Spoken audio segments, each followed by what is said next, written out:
జై శ్రీమన్నారాయణ. మీ శ్రీవారిదాసుడు.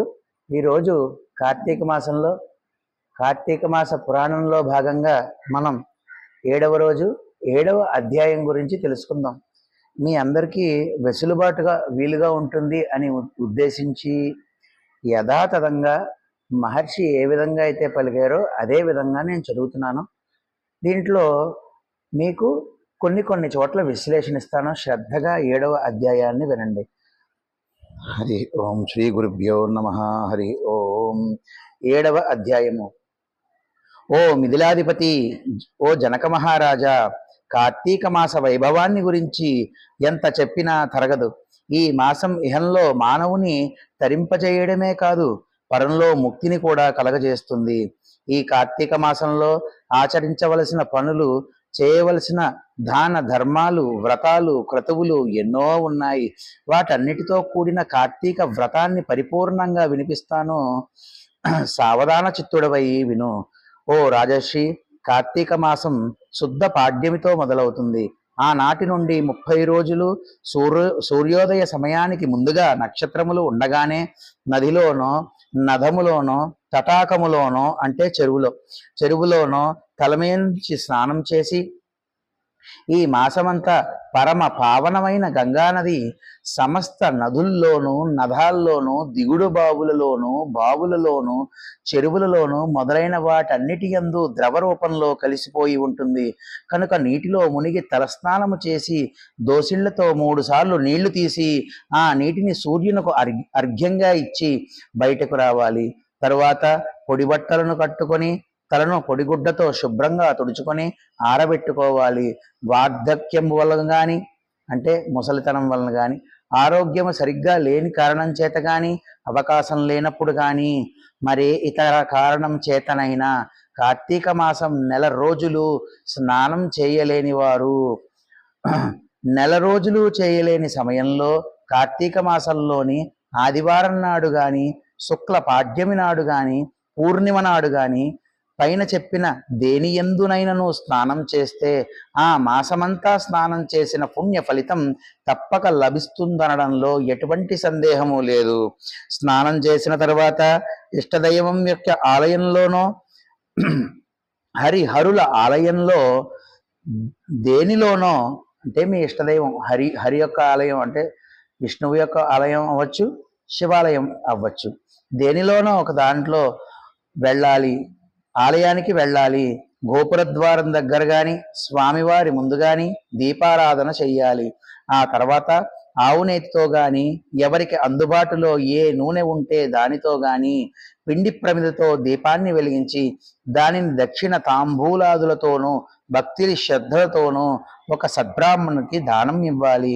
అన్ని విధములైన జ్ఞానాన్ని, సమస్త సంపదలను ప్రసాదించే దీపదానాన్ని చేస్తున్నాను. దీని వలన నాకు నిరంతరము సుఖము, శాంతి కలుగుగాక అని చెప్పుకుంటూ దీపదానం చేయాలి.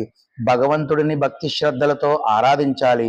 విష్ణుమూర్తిని కమలాలతో అర్చించిన వారింట్లో కమలాసనులైన శ్రీ మహాలక్ష్మి స్థిర నివాసం ఉంటుంది. తులసి దళాలతోనూ, జాజి పువ్వులతోనూ పూజించేవారు జనన మరణాలతో కూడిన సంసార చక్రం నుండి విముక్తిని పొందుతారు. సదాశివుణ్ణి మారేడు దళాలతో ఆరాధించేవారు ముక్తిని పొంది తరించిపోతారు. పూలు పండ్లను దానం చేసేవారి పాపాలు సూర్యరశ్మికి చీకట్లు పటాపంచలైపోతాయి. కార్తీక మాసంలో జపతపాలు, హోమాలు చేసేవారి పితృదేవతలు తరిస్తారు. దేవాలయంలో భగవంతుని సమీపంలో మామిడి తోరణాలు కట్టి శాలిగ్రామాన్ని అర్చించిన వారికి ఉత్తమ గతులు లభిస్తాయి. ఈ కార్తీక మాసంలో దేవాలయంలోని దేవతామూర్తికి భక్తి శ్రద్ధలతో దండ ప్రణామాలు చేసిన వారికి అశ్వమేధ యాగం చేసిన ఫలితం లభిస్తుంది. కార్తీకంలో ఉసిరి చెట్టు నీడలో దేవతార్చన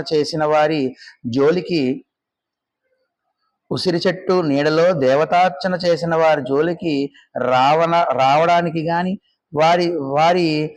వారిని తేరిపారి చూడడానికి గాని యమధర్మరాజుకు కూడా సాధ్యం కాదు. కార్తీక మాసంలో శాలిగ్రామాలని తులసి దళాలతో పూజ చేసిన వారు ధన్యులై తరిస్తారు. ఉసిరి చెట్టుతో కూడిన వనంలో భగవంతుని పూజించి వనభోజనం చేసిన వారు శరీరాన్ని వదిలిన తర్వాత పుణ్యలోకాలకు చేరుకుని తరిస్తారు. కార్తీక మాసంలో చినిగిన వస్త్రాలతో చలికి వణుకుతూ బాధపడుతున్న వారికి వస్త్రదానం చేస్తే సద్గతులను పొందుతారు. అతని వలన అతని పూర్వీకులందరూ కూడా తరిస్తారు.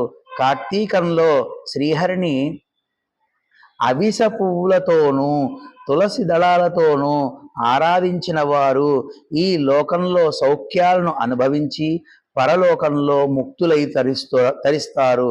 శివుడిని జిల్లేడు పువ్వులతోనూ ఆరాధించిన వారు సంపూర్ణమైన ఆయుర్దాయమును అనుభవించి మరణించిన తర్వాత శివ సాయుధ్యాన్ని పొందుతారు. కార్తీకంలో స్నానం, దీపారాధన, దీపదానం, వనభోజనం, దేవతారాధనలు చేయడం వలన కలిగే ఫలితం ఇంత అని చెప్పడానికి వీలు కానిది. ఆ విధంగా చేయని వారు మాత్రం అనేక జన్మ పరంపరలలో కొట్టుమిట్లాడుతూ పరితపిస్తూ ఉంటారు. కార్తీక మాసంలో ఇతరులు వెలిగించిన దీపాలను చూసి ఆనందించేవాళ్ళు, పూజా పునస్కారాలలో ఇతరులకు సహాయపడేవాళ్ళు, భగవద్ ఆరాధనకు సమారాధనలకు సహకరించేవాళ్ళు, పురాణ కథ కాలక్షేపాలలో పాల్గొనేవాళ్ళు, ఆలయాలలో దేవతాస్తులను గానం చేసే వాళ్ళు ఈ లోకంలో సుఖశాంతులు పొంది పరలోకంలో దైవ సాన్నిధ్యాన్ని ఉండి చివరకు ధ్రువలోకానికి చేరుకుంటారు. ఈ కార్తీక మాసంలో సోమవారాలు, పూర్ణిమలు చాలా ప్రశస్త్యమైన పర్వదినాలు. ఆ రోజుల్లో ఉపవాసం ఉండి సాయంత్రం పూజలు చేసి ప్రసాదమును స్వీకరించడం వంశ సాంప్రదాయాలను బట్టి జరుపుతుంటారు. ఈ రోజుల్లో సమస్త కుటుంబాల వారు 3వ సోమవారం కార్తీక పౌర్ణమి రోజున తప్పనిసరిగా పూజలు చేస్తూ ఉంటారు. వీటికి కార్తీక నోములు అని పేరు.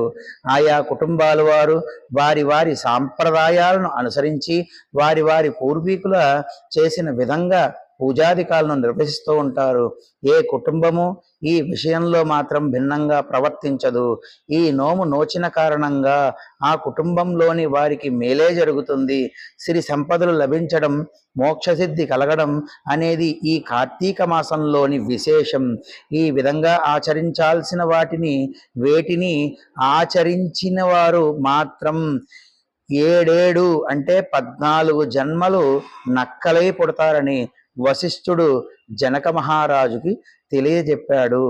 భగవంతుడు జ్యోతిస్వరూపుడని కనుక దీపాన్ని ఆరాధిస్తే అజ్ఞానం తొలగడంతో పాటు జ్ఞానాది సమస్త సంపదలను ఆ భగవంతుడు ప్రసాదిస్తాడని వివరించాడు వశిష్ఠుడు జనక మహారాజుకి. అద 7వ అధ్యాయ సమాప్త. ఈ యొక్క కార్తీక మాసంలో 7వ అధ్యాయంలో ఇక్కడ మహర్షి చెప్పబడిన విశేషాల్లో ప్రత్యేకంగా తీసుకుంటే ఏ విషయంలోనైనా కూడా ఖచ్చితంగా బద్ధకించకుండా ఈ యొక్క కార్తీక మాసంలో విధి విధానాలన్నీ ఆచరించాలి అని ఆయన చెప్పడం జరుగుతున్నది. అంతేకాకుండా పౌర్ణమి రోజు కానీ ఆదివారం రోజు కానీ నదీ స్నానం చేసినట్లయితే, అంటే ప్రతిరోజు స్నానం చేయడానికి కుదరని వారు అలా చేసినట్లయితే కనుక నెలంతా కార్తీక స్నానం చేసిన ఫలితం లభిస్తుంది అని చెప్తున్నారు. ఇవన్నీ కూడా గమనించవలసిన విషయాలు. అన్నిటికన్నా ముఖ్యమైనది ఏమిటయ్యా అంటే కనుక ఈ కార్తీక మాసంలో ఎవరైతే లేని వారు ఉంటారో, ఎవరైతే ఈ యొక్క రోడ్ల మీద ఇబ్బంది పడుతూ చలికి వణుకుతూ చిరిగిపోయిన వస్త్రాలతో ఇబ్బంది పడుతూ ఉంటారో వారికి కప్పుకోవడానికి దుప్పట్లు, కంబళిలు కానీ లేదా కొత్త వస్త్రాలు కానీ ఇచ్చినట్లయితే వారి యొక్క పితృదేవతలు ఎంతో సంతోషిస్తారు అని చెప్పడం జరుగుతున్నది. ఎవరైతే ఈ కార్తీక మాసం ఆచరించలేకపోతున్నారో వారికి 7 జన్మలు కూడా ఇబ్బందులు కలుగుతాయని చెప్తున్నారు. అంటే కలుగుతాయి అంటే ఖచ్చితంగా మహర్షులు చెప్పిన మాట ఏది వృధా పోదు, కలుగుతాయి. వీళ్ళని బట్టి ఆ కుటుంబంలో ఒక్కరైనా ఆచరించగలగాలి. ఇవన్నీ ఎందుకు పెట్టారు? మనల్ని, మన కుటుంబాలని ఉద్ధరించడానికే కదా. కాబట్టి ఓపిక చేసుకుని చేయవలసిందే, ఖచ్చితంగా చేయవలసిందే. అందులో మహర్షి చెప్పిన మాటకి తిరుగుండదు. కాబట్టి వీలున్నవారు ఎవరైనా కూడా, దీనార్థులు ఎవరైతే ఉంటారో ఇబ్బందుల్లో ఉన్న వాళ్ళకి వెళ్ళి దయచేసి అనాథలకి వారందరికీ కూడా దుప్పట్లు పంచండి. ఒక దుప్పటే పంచండి, ఓ దుప్పట్లు ఏం పంచండి, బోల్డ్ ఖర్చు పెట్టేక్కర్లా. కంబళ్ళు, దుప్పట్లు ఇటువంటివి వీలున్నవారు పంచండి. సరేనా? జై శ్రీమన్నారాయణ. మీ శ్రీవారిదాసుడు.